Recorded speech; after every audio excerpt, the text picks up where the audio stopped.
Hey everybody, welcome to Ladies Night with Rawne, and my guest tonight, Honey Gold Jasmine. She's a neo soul hip hop singer, and she does a whole lot more, so we'll get into that. First, I want to make sure you guys hit that like and subscribe button down below for Cut It Up Music, and get the latest shows for Ladies Night with Rawne every Monday night at 8 o'clock. So, coming Monday, we got Honey Gold Jasmine. And if you guys get a chance, it's exactly that, Honey Gold Jasmine on SoundCloud. You can go listen to her music right now as we speak. So we're gonna get into this. Welcome, thank you for coming. Thank you for having me. I'm so glad to have you on. I would like to kind of introduce to our audience a little bit more about you, because you guys can go check her out. She has a website, and you can go read her bio, and you'll find that she's a healer. You'll find out that she does music, and she's worked with a lot of producers, and we're going to get into all of that. But we're going to dive in a little bit deeper with her today and just get to meet her, because I'm meeting you for the first time as well, beyond everything that I've also read. Yeah. So it's kind of cool to have you here in person, and yeah, let's just kind of get into it. Where do you put the whole music and healing? How did that all come into perspective for you? So, I've been singing since I was 7, writing songs. I actually still have the journals that I was writing these songs in. And I just always knew that music was my calling, right? The healing and everything wasn't necessarily there. It was more so I was using music as a tool to express myself. At the time, did not have the consciousness that it was healing. So when I got that choice of what college I'm going to, and I really started feeling like music was my calling, I'm like, let me go to expressions. So my parents were like, no, that's a dream job. Like, that's a dream. You know, there's no guarantee at the end. You know, it was all really to keep me safe. Parent thinking is different from... Yes. Then our thinking, period. They're trying to put me on a path for a guaranteed life. Yeah, setup, they want to make sure that stability is there. We understand that. Exactly. Mom, Dad, we totally understand Right, that. we get we got it. dreams, and we feeling things. But you know what? I feel like it pushed me into a direction to actually go into the why of my music. And so I went to school for psychology instead, Solana Community College. And while I was there, it was just a dope community of artists and creative people there. And so I feel like that kept giving me the confidence to follow what my heart and my soul kept pulling me to. Like, my brain is all in psychology. How did it feel along the way?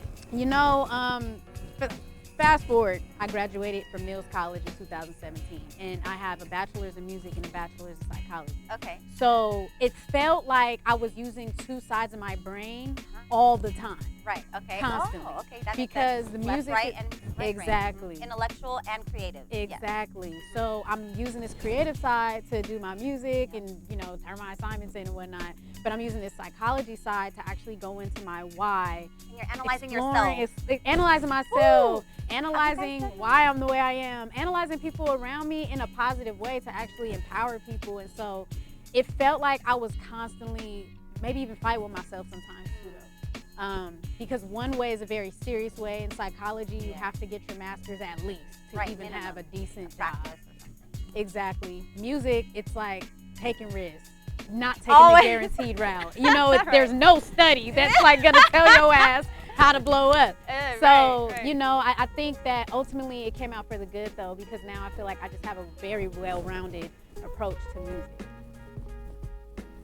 And so you moved into all your approach to music. Yeah. Really quickly, I would like one message from those who are thinking about maybe going to school, not going to school, maybe why they're... What would you say to those? And you could be of any age, ladies and gentlemen, any age. It doesn't matter when you're going to school, when you're going back to school, and where you're, figuring out that why. But how would you encourage them to stick with it and the importance of education? The importance of education is for it to enrich your soul's work. And that's one thing I had to learn along my journey. Don't just go for that big job just because it got a big ticket attached to it. There's work and energy you're manifesting that whole time. And so the whole time you're manifesting and building for this corporation, you just missed out on all the stuff you could have actually educated yourself on that you care about. So for example, I was just going to school at first for psychology. And then I realized, no, I need to actually put in that extra work to do my music too, because I love both of these things. So maybe you learn about it as well. And maybe that person's passion is nursing. right? But maybe you like the holistic approach better. Maybe school for you would look like seeking out a mentor, seeking out a program. I think that's really what an education is about. Like, it has to enrich whatever you really want to do with your soul. It really makes a difference than to just go and get that piece of paper that says you took all these courses. Right. Because you're really growing yourself. And when you get back to the whole observing yourself and studying yourself, it takes a lot of work to even put yourself in a better environment, you know, when you start to look at yourself, because then you're feeling good with like your creativeness, you see where it's going, and you can really work that in with like your intellectual side, because you know that's all of you. So now that you have this music background and you're moving forward, where does that get you, like where now it's like, yes, you've understood it as like you're healing, it was like a healing tool for you, but now you also understand that music itself is a healing tool for others. Right. So how now do you put those into perspective? Are you writing your lyrics? Are you involved with creating the beats? How does that all go down? So my process looks like I work with a producer. Now, I can make beats, I have the capacity. But I'm also a firm believer in delegation and not trying to do every goddamn thing. Right. So that's just me. So I really love to get inspired off of people's creations, and so I'll just start freestyling. I write all my lyrics, save for one hook that somebody paid me to sing. And that was Hold On, Damien Square. Check that out, video just dropped, boom.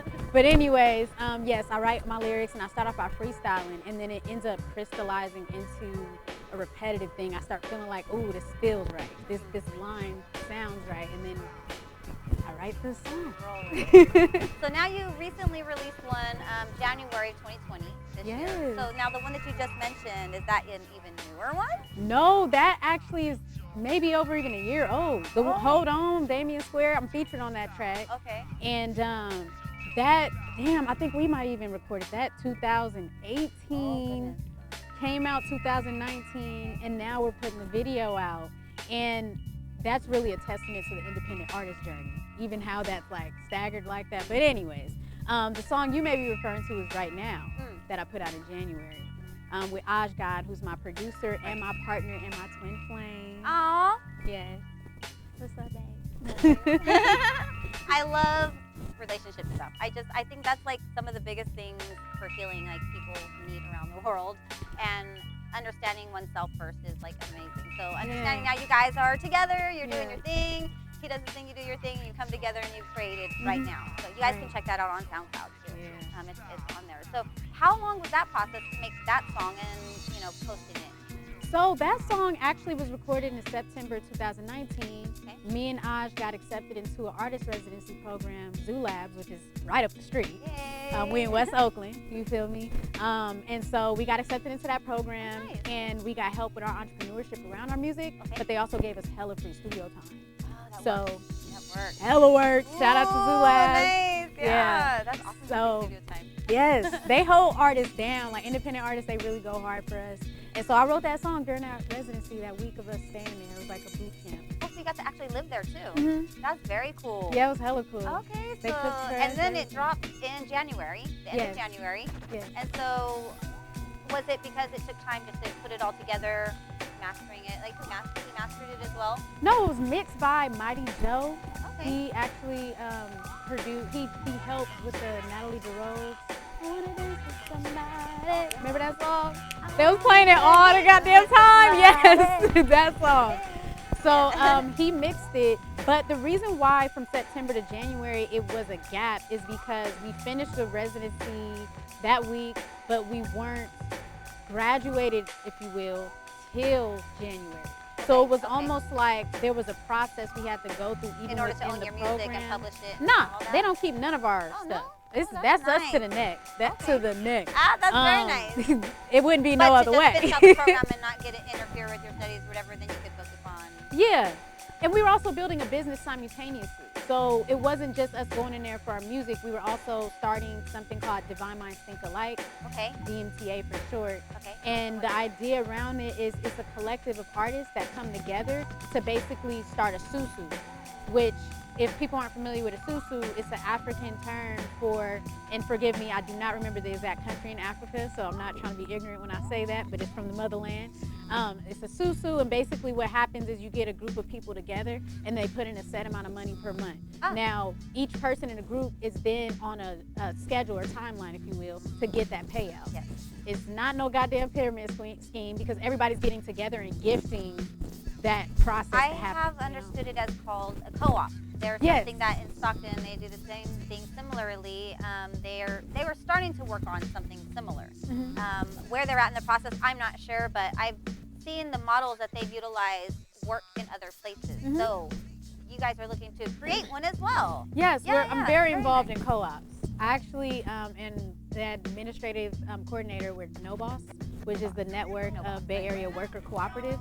So we even went to Ghana in 2019 to host a cooperative economics conference. Like a seminar or something. A seminar in Ghana last year with Repaired Nations. So. And that was to educate them about co-op? Nah, they was educating us. We held a conference. So you went there to get educated? Both, exchange, you know what I'm saying? What did you guys do? So we hosted the space of the conference actually happening. And during that conference, we had people from our side giving presentations on like how we're doing in America with the Black community and our economics. And they also presented on their side, like how are people in Ghana doing. They actually are way more advanced with cooperatives than us because they've only had their independence for 60 years. So just imagine America, 400 something years, Ghana, 60 years. But because they've been ostracized by the colonizers, which is a great thing. Yeah, because it helps them kind of work their own community out. They have to do co-ops. They have to, because they've been left to their own. Exactly. And I think that's a beautiful thing, actually. Exactly. Because that's why I think when people talk, and we have the issue of the homeless, but in the homeless community, like, in a sense, they kind of get that, I don't want to call it a luxury, but they're off the grid. And it's like they're kind of in a sense where they can literally, truly start co-ops. Because I hear a lot of them actually have jobs and they do work and they actually are looking to like get back into the mainstream society. But if they could just create a new one from ground up because they're capable and they're able and they have the means to do so, I think that's a beautiful thing. So yeah, when you say the people have gone only 60 years new of a country, holy cow, can you imagine seeing a whole new flag in the Olympics? It's like you have all the countries' flags and there new flags, guys. Like things are happening, things are new, they're breaking down and building up like all over the world for centuries and beyond us, before us, while we're here, and it'll continue to happen after us. So here you are being one of those, I guess you can say, like boots on ground people walking through your own urban community and like building this. How successful do you feel it's been so far? I feel like there's such a bustling, beautiful community in all of the Bay Area of independent artists that have that purpose. Like they have a why. They have a reason why they're stepping outside every day to help the next person, to make the next person feel good, to smile, to laugh, to cry even sometimes. And so I really feel proud and honored to be a part of that community. No, it hasn't necessarily broke mainstream to where people are being recognized for their accomplishments and the things they've contributed, but I've seen people's lives really change, like in the different organizations that I'm affiliated with and work for. So yeah, I guess that's the best way I could put it. I mean, there's not necessarily a quantifiable number I could say, but I know I feel I'm a part of a family. And I know that other people within that feel they're a part of a family. And I'm a part of a susu right now. So I'm actively doing the thing that I'm asking and telling other people that they should probably do. So I feel like that's success. Being part of actually what you're growing. Absolutely. In all of that community, what are some of your favorite moments and artists that you've worked with? Well, I was a part of a hip hop musical. Called Rhyme Combinator. It's hella dope. They actually have a lot of viral videos, like Trump rapping against another president. Oh man, okay. It's animated. It's hella dope. But they had a hip hop musical, and I was casted as a VP in there, and so I had to like sing this parody type of rap song, and I got to open for Mac Mall, and I met DJ Toure. Performed with Frack, Kayla Love, Jane the Message. It was a battle. Goodness gracious. It was some dope battle rappers on the set, and that was a really cool experience for me because I went to different rehearsals and got in my acting bag. You feel me? Yeah, I've been in like a couple little things, you know. And it's with people like who do their music in their own way, but then they're all doing this thing, creatively and funny. Yeah, kind of like a little outside of the character, but in the character. Like, you know, you get to work with other musical artists. Yeah. That's so, I it was see really that dope. Being really dope. Yeah, it was hella fun, unique. The way they even had it set up, like you stayed for the show at the end, but before that you see the play. And so it's a whole experience, and that was 3 days back to back. So it was, oh wow. And where'd your audience come from? Like as far as like where it was like put out to and stuff? Well, that really wasn't controlled by me per se, and in fact, it was a live? small launching. Yes, Okay. it was live because this was 2019 summertime. Okay. So this was live, and it was premiered at the SF Foundry in San Francisco. Okay. So it was like a SF type of crowd, you know. Like I don't necessarily go to like the new SF, you know, Bay Areans we know. It's been gentrified as hell. But at the end of the day, like shout out to Bo and shout out to the whole team because I feel like it brought good culture. Yeah, yes, totally. It brought good culture. They need the culture. Yeah, you know, it's like they just have a, you know, trying to keep it out so hard.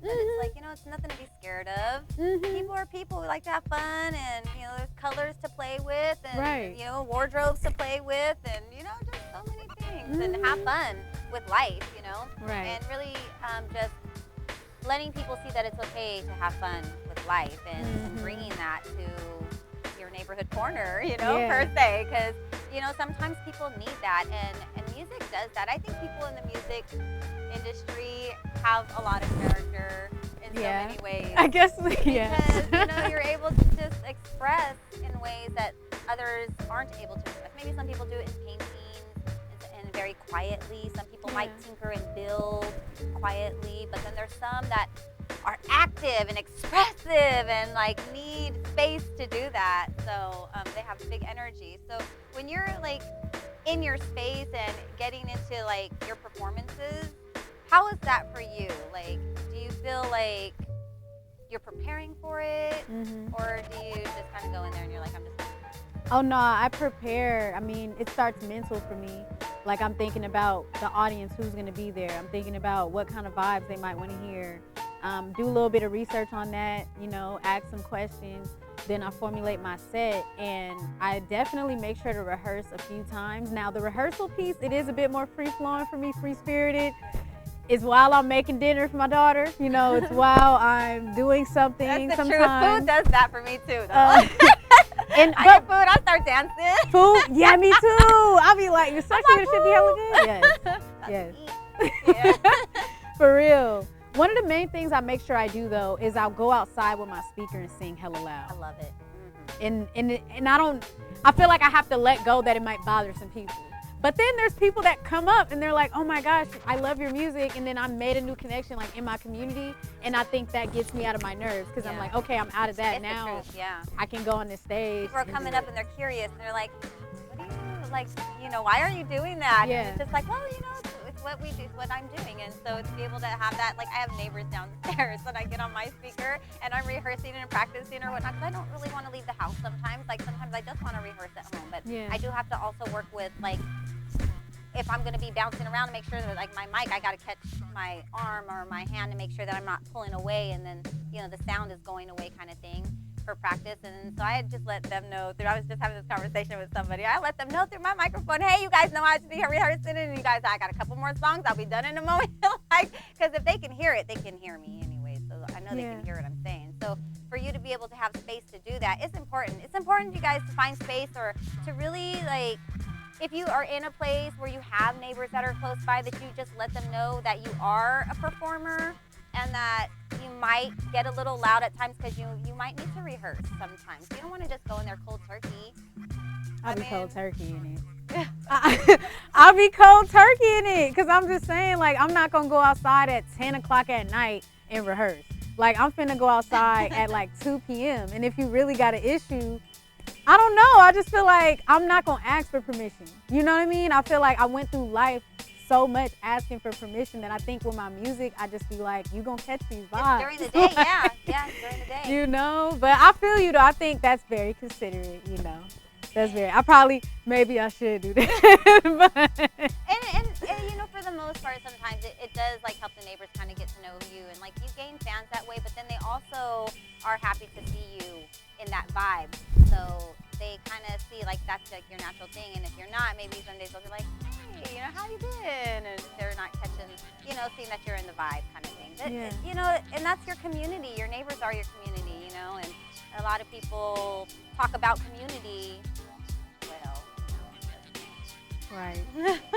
Right. I feel like I think the other thing about me though is I'm real protective. Oh, for sure. So I think I don't really like to open myself up to like, I don't know, I like when people find out I do music. Yes, it's kind of like you're giving them a surprise, huh? Yeah. I'm just doing me. I'm just being Especially because I go through life like being underestimated. Like people look at me, if I'm not speaking, they just look at me like they might come up with so many different things they're projecting onto me because of their life experience.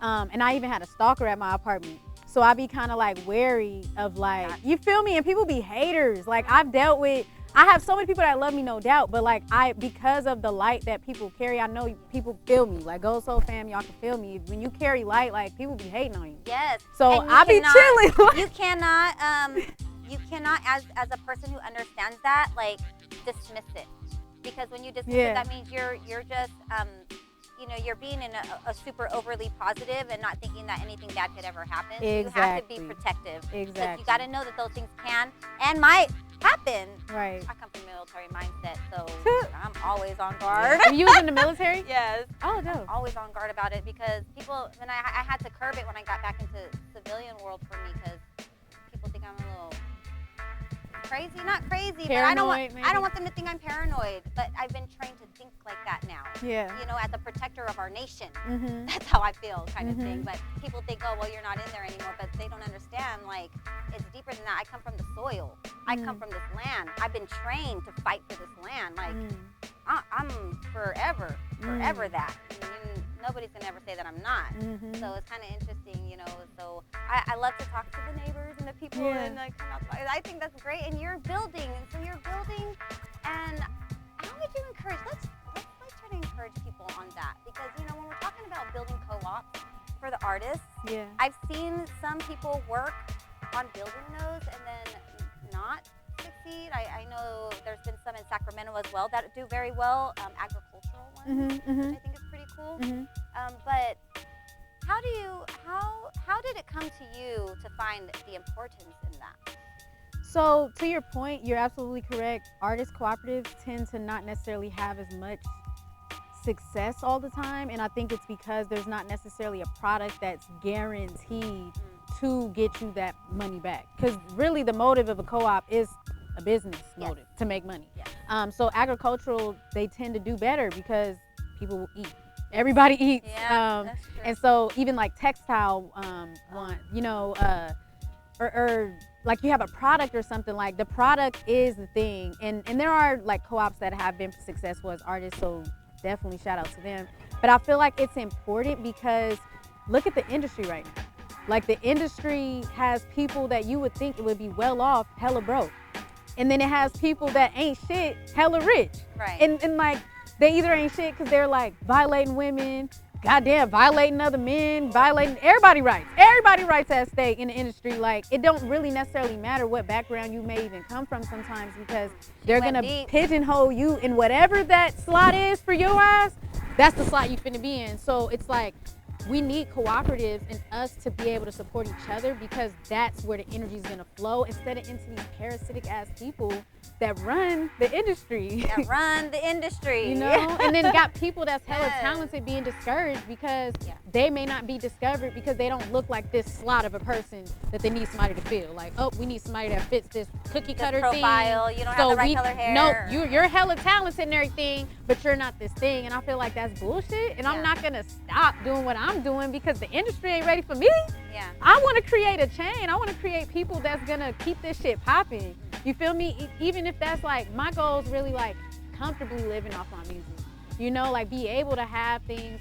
That's nice. You know, I like nice things, but I'm not necessarily trying to be like at the point of selling out. Like to even get a certain amount of money, you have to compromise something about yourself. So that's why it's important. Artists need to support artists instead of these parasitic ass people that actually don't know shit about music and don't even make music themselves, telling other people what's hot. Yes, and that goes to the point of having integrity, because I read in your bio that, you know, working with people, staying in your dignity and staying in your integrity. And I think that is so true. I'll go and roll all solo, all day long, if the people I'm surrounded by cannot deal like that, I think. Because, you know, feeling that and seeing how it impacts me and my world too, like, if I'm gonna do for you and stand in my integrity and in my dignity, like, yeah, I would only want somebody to do the same. You know what I mean? Right. And so it's like, when we keep the business as business, you know, there's no crossing boundaries, there's no rudeness. You know, it's like you're saying, you know, people are being able to maintain in a good vibe, and you know those people, you can trust those people, they're part of your community, your network, like the vibe, the financial buildup. It's a really important thing. So while you're out there and you're working on your building, how has it been for you and your partner to go out as a powerhouse, and like speaking on that as a relationship going out, like how that is and like what your perspective is? Because sometimes people go out there as couples, but then you have those others that come out of the woodwork and then they try to violate, you know, Entanglements. Don't want to catch no entanglement. I'm sorry. I had to do it. I'm sorry. Yeah. Situationship. Well, you know. That's only if it's allowed. Though. Right. I will say we're doing this album together. So we're not necessarily an official group per se, but we are a package. And I feel like that's how we approach our relationship too, you know? I feel like I don't worry about if he's going to cheat or not, because like, you know, I might be the one that orchestrates the situation for that thing to even happen, and I'm going to just keep it like that. You know what I'm saying? So yeah, I don't know if I'm worried about that. I'm not. But I don't think you would ever make that happen. Because that's like saying, hey, you know, just go play it down and go away. No. Well, but for the most I don't know. I part, feel like we have such a great communication.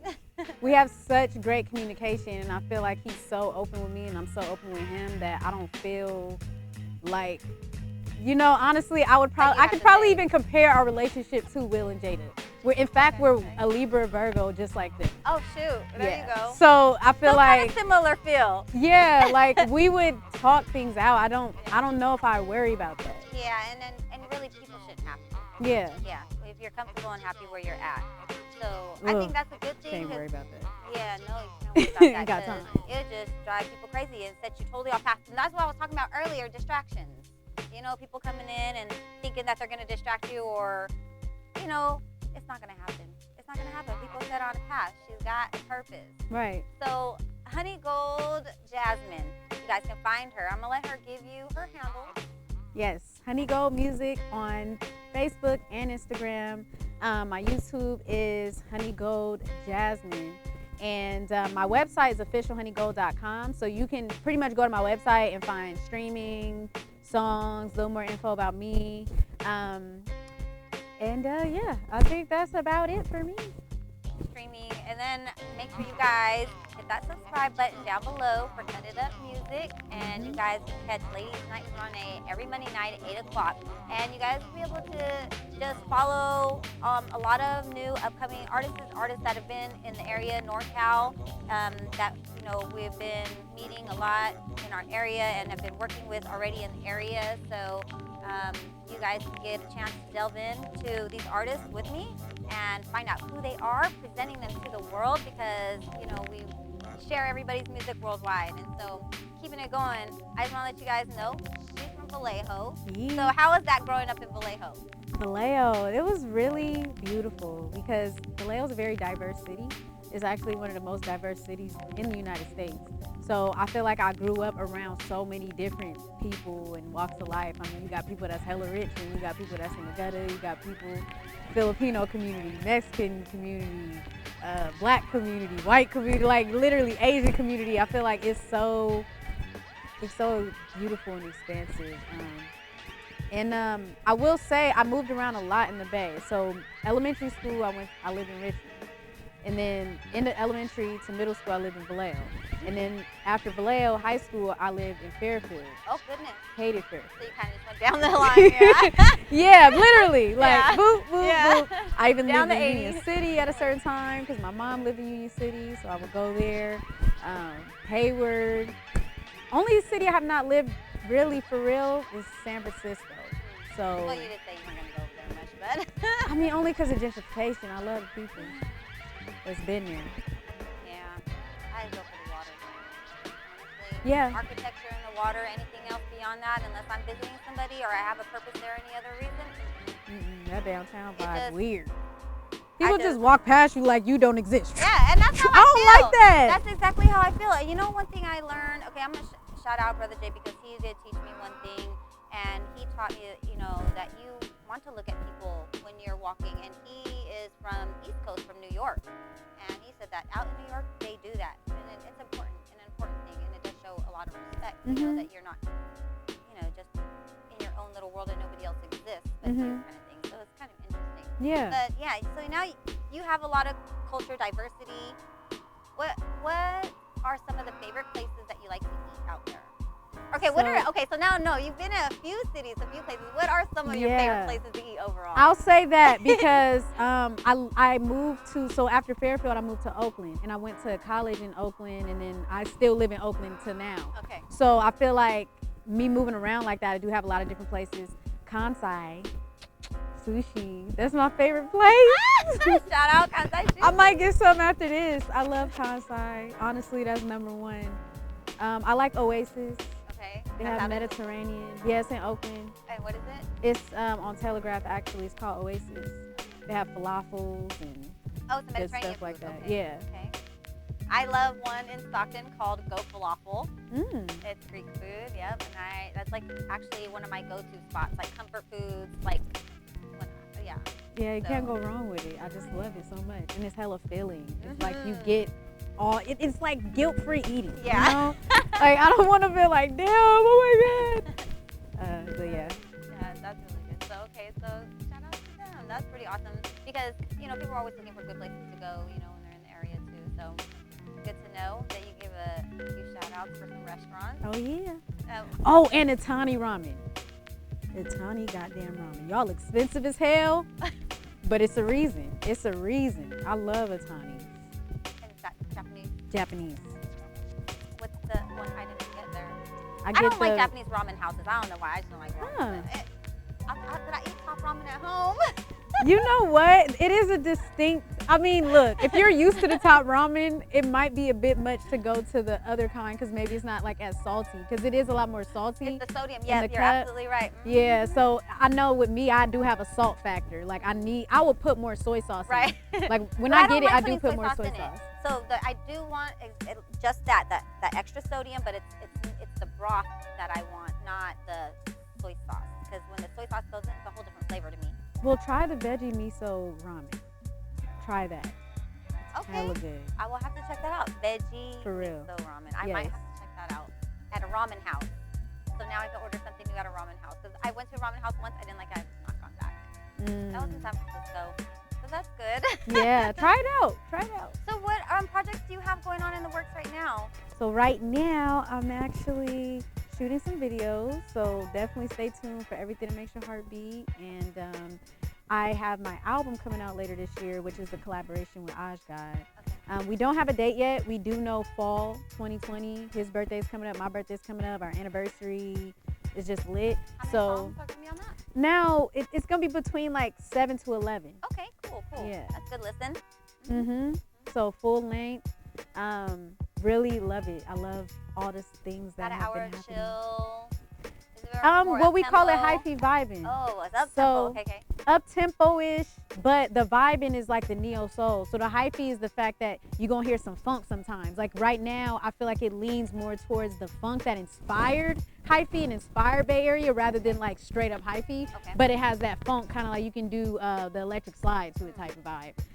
Smoke and Mirrors, which is the last single I just put out, that one goes way more to like a hyphy bass. You going dumb, you feel me? Oh, Like that's gonna be fun. kind of like Still with the smoking neo soul? vibe. I don't Or even. you're rapping. I say hyphy vibing because this is really a new sound. I cannot can wait use to hear hella this. words to I can't describe wait to it, hear but hyphy this. vibing is like the best way that I can make that. And you're make sense. singing on it. Singing and rapping. And rapping. Yeah. Okay, so yeah, I'm looking forward to this. So that's gonna sound so much Oh fun. yeah, stream that. I can't. You guys know I love to dance.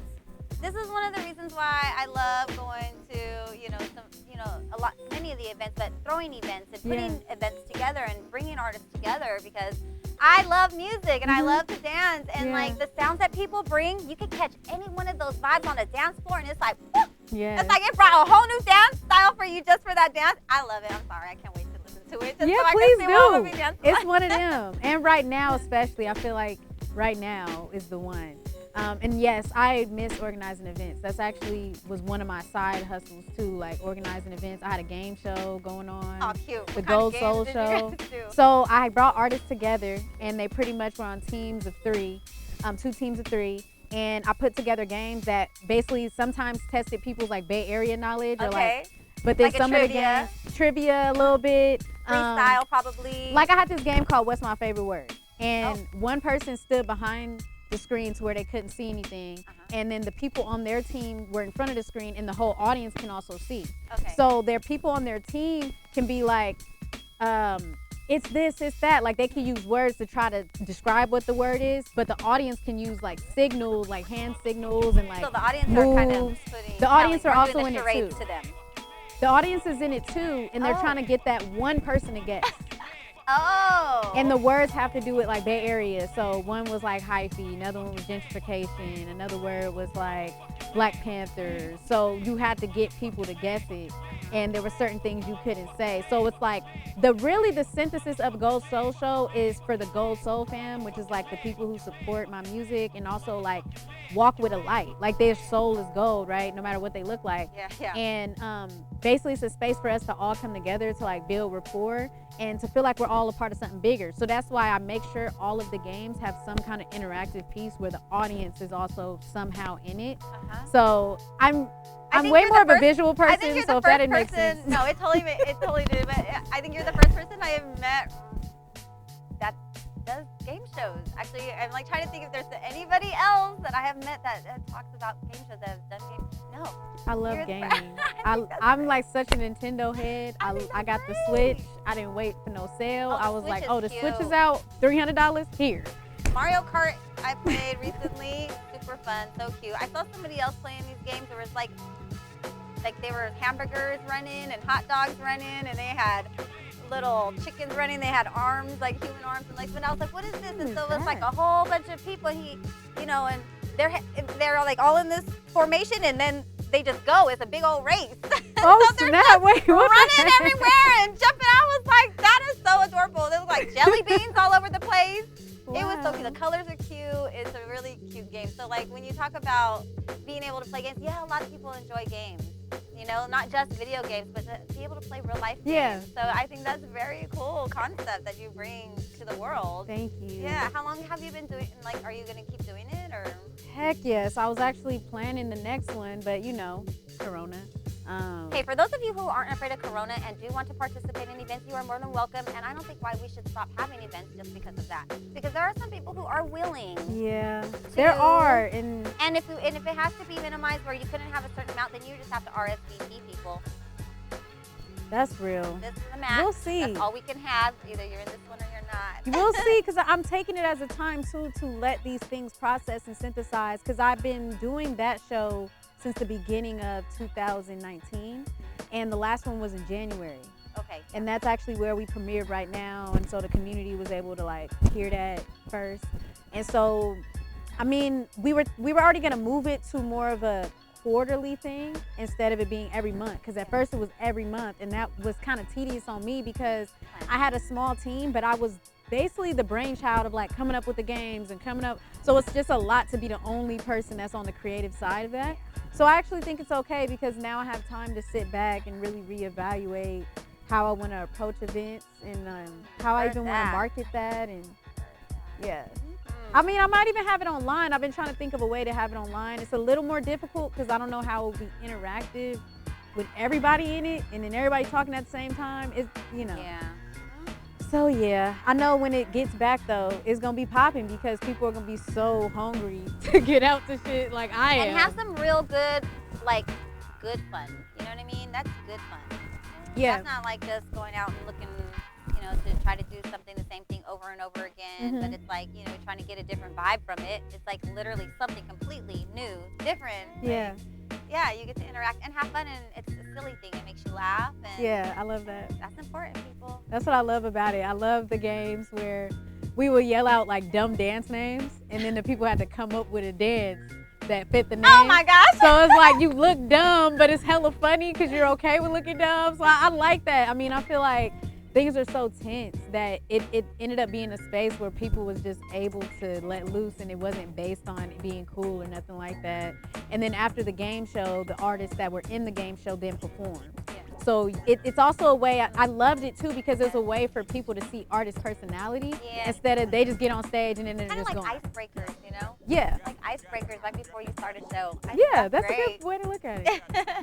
Yeah, that's kind of fun. I was thinking, because you were talking earlier about how you're serious, right? So this is all that fun side. Yeah.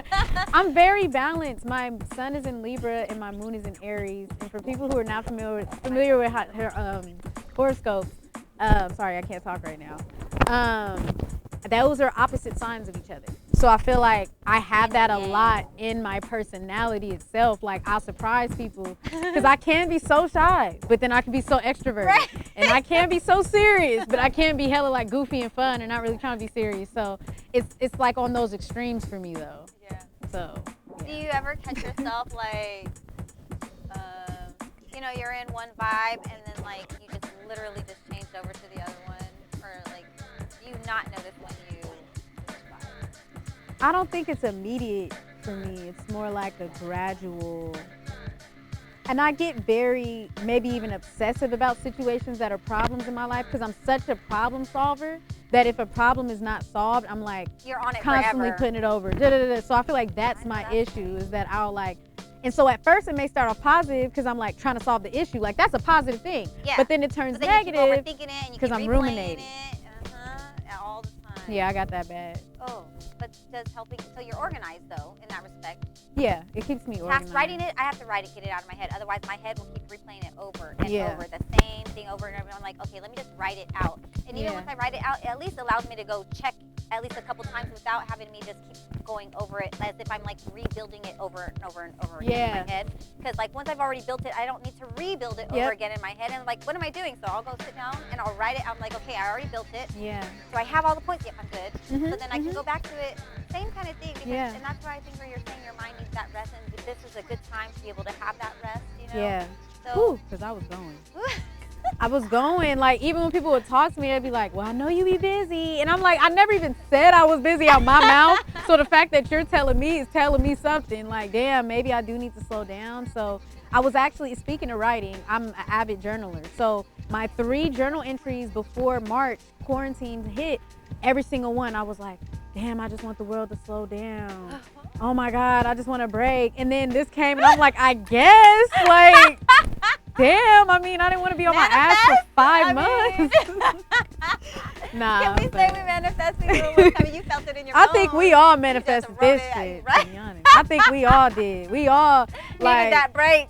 Man. It was coming. Everybody was about to be at each other. Really just tapped in, you know. I think even when I talk to other people, they be like, man, I kind of was feeling it too. Like I just needed a break. So it's okay. And that started to feel overwhelming, even like planning that show. And then I also worked as a communications coordinator for 2 different organizations, and I planned their shows. So it just felt like pulling myself in so many directions, but I'm not meeting my music goals. Right. You're not meeting any of your own goals because you're so busy trying to take care of everybody else's goals. Yeah. And then you found yourself needing like, hey, where am I in all of this? And like, hey, like my stuff's way back there and I should be up here with y'all. Yeah. Like, yeah. And it's okay because it had its time. But I think that, you know, at the end of the day, I still need to accomplish those things that are on my heart. And so I think that's really what this time has done for me too, is even though I'm not doing the Gold Soul show right now, I'm still able to come up with ideas and have my creative process, because I think I start feeling burnt out too. Like my ideas wasn't coming as fast and as sharp, and yeah. Well, going back to journaling, I think that's really important, because when you did mention that and you said that you're 7 years old and you had been journaling since, you still have those journals. So, like, God bless you for the fact that you even have those journals, because there's a lot of people who lose stuff along the way. Like, their journals gone. Yeah. And it's a beautiful thing when you can keep and hold on to your guys' journals. And it's very important for you guys to journal. If you don't have any other way of getting things out, journaling is one of the #1 ways that are recommended, even by therapists, that say, go and journal. It will help you, because, you know, you have to hear your thoughts out sometimes and have a sounding board, and that's what it is when you get to go and talk with people. You know, it's a sounding board. You get to hear what you're saying.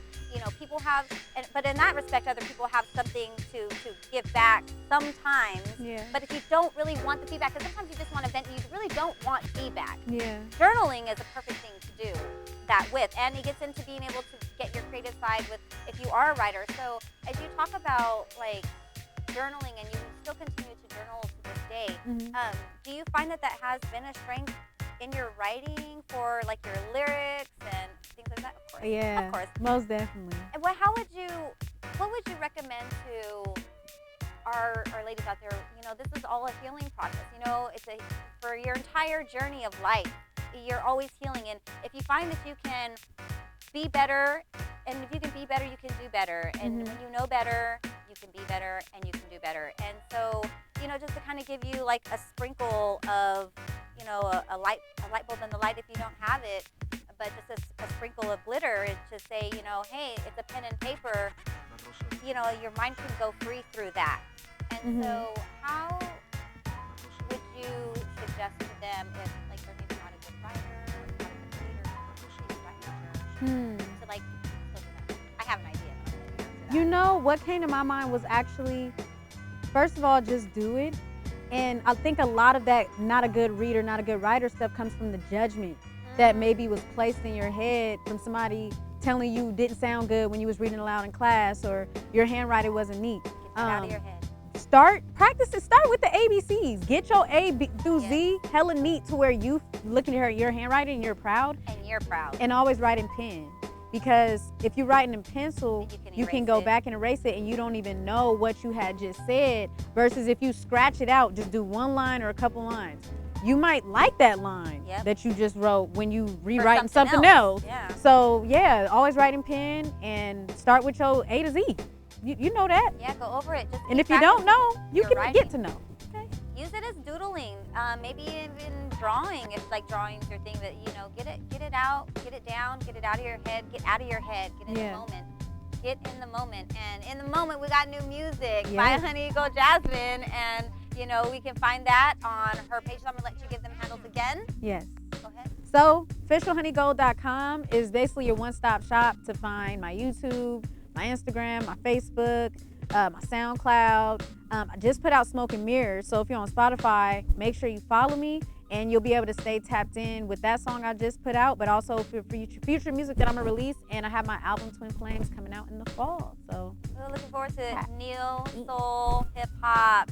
She's got a lot coming at you guys, and looking forward to you guys putting comments. Give her comments, give her feedback, let her know, follow her, go tap in with her, and just, you know, be a new supporter for her, a new fan, encourage her, and everything that she's going and putting out into the world, because we continue to need people like Honey Eagle Jasmine, who are out there and really working to raise up the communities. Even if it's one person at a time, one artist at a time, and no matter how that is. And, you know, we just get it in there and raising you guys up too. So ladies and gentlemen, if you're watching, we appreciate it too. But ladies, definitely make sure that you guys are shining bright inside and out. You guys are loving yourself, and you are proud. You're proud of yourself and your actions and what you choose to give to the world each and every day of your life. So you guys tune in Monday nights at 8 o'clock with Ladies Night with Rawne. My guest tonight was Honey Eagle Jasmine. She's from Oakland, and she's from Vallejo. And you guys make sure that you subscribe to Cut It Up Music, and we'll see you soon. Peace. Peace, ladies.